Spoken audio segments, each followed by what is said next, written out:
Isang mapagpalang araw po sa ating lahat. Magandang araw po uli at magandang gabi sa ating mga viewers po diyan. Mega love shoutout po sa ating lahat. Edu at Beyonce sabay na umalis para humanap ng boarding house. At nakakita na at dito pala yun. So yun, sabay-sabay na po nating alamin po yan mga kalingap. At sabay-sabay po nating i-marathon. At kung bago ka pa lang po sa ating YouTube channel, pa-like and share and subscribe na po para lagi po tayong update sa ating mga video.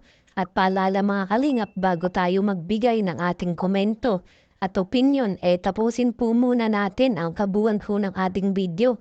At suportahan pa rin po natin araw-araw ang mag-ama na matubang na si Kuya Bal at Kalinga Prab. Napakasipag po nila sa ating mga kababayan na lagi pong andyan para tumulong po sila. At so yun po, sa kabilang dako na po tayo. Mapunta nga po tayo dito kay Edu at Beyonce, maagang umalis para humanap ng apartment. Saan po kaya ito, alamin na po natin. At so yun nga po, si Papa pamilya nila talagang natutuwa, talagang consider nga po sa mga plano nga po ni Beyonce po ngayon. Dito nga po, sabi nga po ng magulang po ni Beyonce na pagdating pa po pala ng college, magbo-boarding house na nga po itong si Beyonce po natin. Talagang syempre, magpo-focus na po yan si Beyonce sa kanyang pag-aaral. Yan po ang talagang maganda mga kalingap. Nasa future na po si Beyonce. At sabi nga dito ng magulang nga po ni Beyonce, susuportahan po talaga na makapagtapos po ito para sa mga pangarap. At sabi nga po dito, sana ng ating mga viewers, wala naman po sana uli na mangyari. Katulad po nung nangyari nga po dito sa pag-OJT po ni Beyonce sa kanyang apartment na siyempre alam naman po natin mga kalingap na meron pong mga masasamang loob po yan na mga umaaligid. Lalo po si Beyonce na kilalang kilala na po ngayon sa social media, lalo na po dito sa ating kalingap, di ba?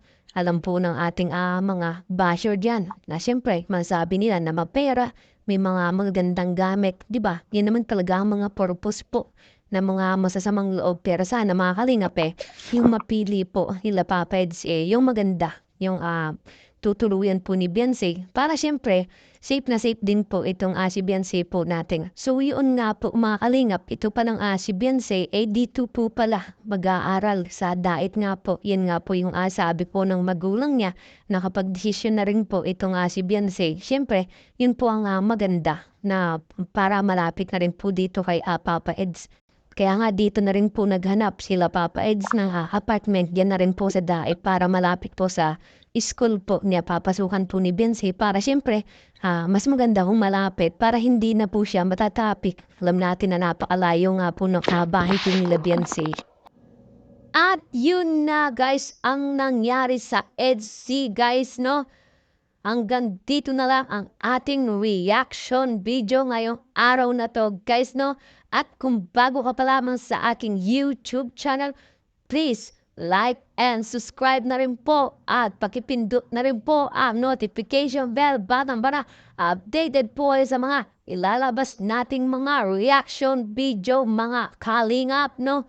At suportaan po natin ang buong kalingap na si Kuya Balsads Matubang, Ate Ana Vlogs, Kalingap Rab, at buong Kalingap team at mga Kalingap Reactor guys, no? Hanggang dito na lang ang ating reaction video.